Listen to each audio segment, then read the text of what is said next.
नमस्कार, बहुत स्वागत है आपका अपने चैनल में। मैं सुचेता एस्ट्रोलॉजर और एनर्जी ऑडिटर।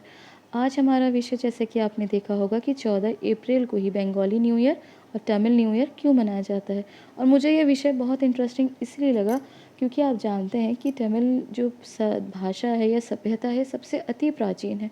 और कहीं ना कहीं आज भी पूर्व भारत में बहुत सारी चीज़ें जो बहुत प्राचीन हैं, जैसे जीवित हैं। जैसे सबसे अगर प्रथम भाषा बोले तो जैसे मैंने बताया तमिल है, वैसे सबसे प्रथम पर्व है वो बिहार के छठ के रूप में आज भी लोग बहुत कम जानते होंगे कि सबसे पहला जो त्यौहार है वो छठ का त्यौहार है। और जैसे आप और प्राचीन गहनों की बात करें तो सबसे प्राचीन गहनों में आता है शाखा पोला लोहा, जिस पर मैंने वीडियो बनाया था। इसके वैज्ञानिक और धार्मिक रीज़न आधार को भी आपको रीज़न लॉजिक के साथ समझाने का प्रयास किया था। और आप ये हमारे चैनल में जाके देख भी सकते हैं, मोस्ट व्यूड वीडियोज़ में से एक है। तो आज हमने ये प्रयास किया कि क्या कारण है कि बंगाली न्यू ईयर या तमिल न्यू ईयर 14 अप्रैल को ही मनाया जाता है। एक रिसर्चर होने के नाते ये बहुत महत्वपूर्ण है कि हम अपने धर्म, परंपरा, संस्कृति, सभ्यता के रीज़न और लॉजिक को समझें। और ये न्यू ईयर जो है, नववर्ष है, बहुत महत्वपूर्ण होता है हमारे जीवन में, क्योंकि हम इसे बड़े धूमधाम से इस पर्व को मनाते हैं। और भारत के अलग अलग स्थानों में इसे अलग अलग समय में मनाया जाता है। जैसे गुजरात में देखें तो दिवाली के अगले दिन वह नववर्ष का समय। और इसके पीछे जो मुख्य कारण है वो वहाँ के व्यापारी वर्ग जब दिवाली में महालक्ष्मी की पूजा करने पर अपने बही खाताओं को पूजा करते हैं, तो दिवाली के अगले दिन से वे अपने नई बही को प्राप्त करते हैं और बनाते हैं, लिखना स्टार्ट करते हैं। और वहीं से वे अपने नववर्ष का प्रारंभ मानते हैं, क्योंकि वहाँ से उनका कैलेंडर स्टार्ट होता है। दूसरा, प्राचीन जैसे उत्तर भारत में देखें तो उसका कारण है चैत्र, जो माह स्टार्ट होता है, नवरात्रि के समय इसको मनाया जाता है। तो अलग अलग स्थानों में इसका अलग अलग रीज़न है, लॉजिक है। परंतु भारत के बंगाल में और तमिलनाडु में से क्यों मनाया जाता है, उसको आज हम समझने का प्रयास करेंगे, जो बहुत ज़्यादा इंटरेस्टिंग है। और इसके दो पहलू हैं समझने के, दो दृष्टिकोण हैं। एक है एस्ट्रोलॉजिकल यानी ज्योतिषीय दृष्टिकोण, और दूसरा है बहुत प्राचीन अति सनातन परंपरा के इतिहास को, जो बहुत से लोग भूल चुके हैं।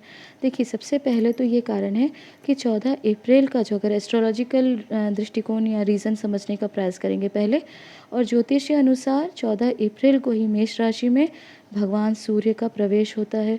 मेष राशि में, और मेष राशि में जो भगवान सूर्य नारायण होते हैं उच्च के होने के कारण, क्या अर्थ है इसका?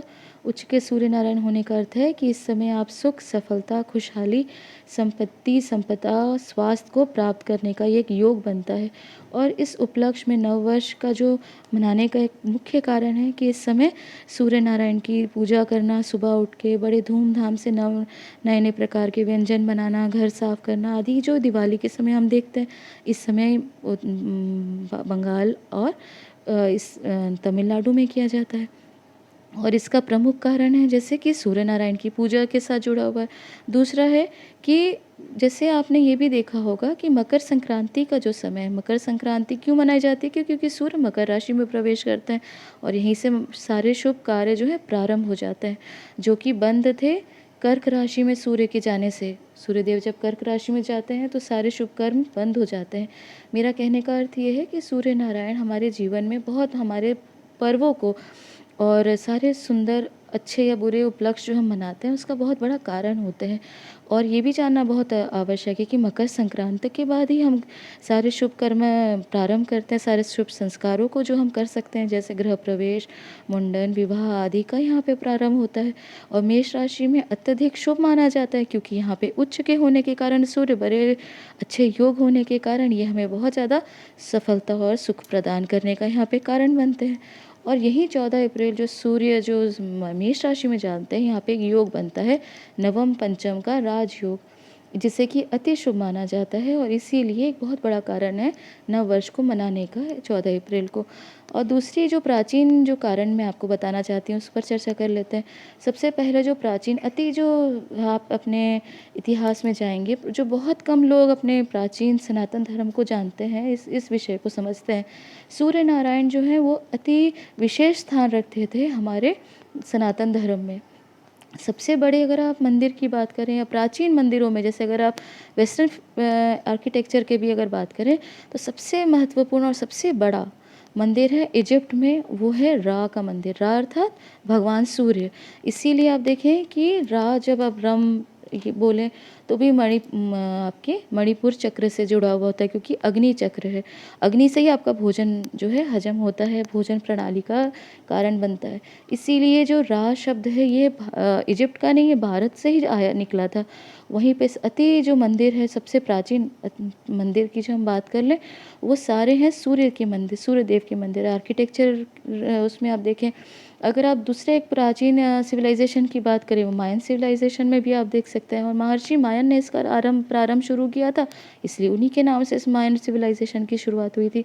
मैंने कई वीडियोज़ में बताया था मायन ऋषि के बारे में आपको, कि मायन ऋषि जो हैं वो सूर्य देव के परम भक्त थे। इसीलिए उन्होंने सबसे प्राचीन प्रथम भाषा तमिल में ही उन्होंने सूर्य सिद्धांत और मयंतम आदि ग्रंथों की रचना की। अनेक रहस्यमय जो है आप हम समय समय में डिकोड करके आपको बताने का प्रयास करते हैं।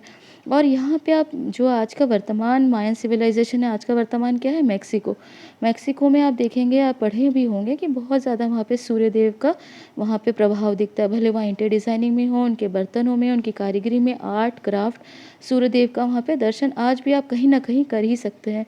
वहीं अगर हम अपने भारत महान देश की बात करें, तो एक अति प्राचीन सूर्य मंदिरों के बारे में आपने सुना होगा। एक जम्मू में है कोणार्क टेम्पल, जिसे पूरी तरह बंद कर दिया गया, तोड़ फोड़ के उसे ख़त्म करने का प्रयास किया गया। इसका पीछे सबसे मुख्य कारण इन्वेजन तो था ही, मुस्लिम इन्वेजन तो एक बहुत बड़ा कारण था ही, परंतु सबसे बड़ा कारण था ये कलयुग का। काले युग में अब सूर्य नारायण की बहुत विरले लोग ही पूजा कर पाते हैं या उनके बारे में पूरा ज्ञान रख पाते हैं। पूरा क्या, कुछ भी ज्ञान रखना बहुत ही विरले लोगों के कारण ये संभव हो पाएगा, क्योंकि कलयुग में सूर्य नारायण की पूजा बहुत ज़्यादा, इसके बारे में ना लोग जानते हैं, ना इनके नियम परंपराओं के बारे में समझते हैं।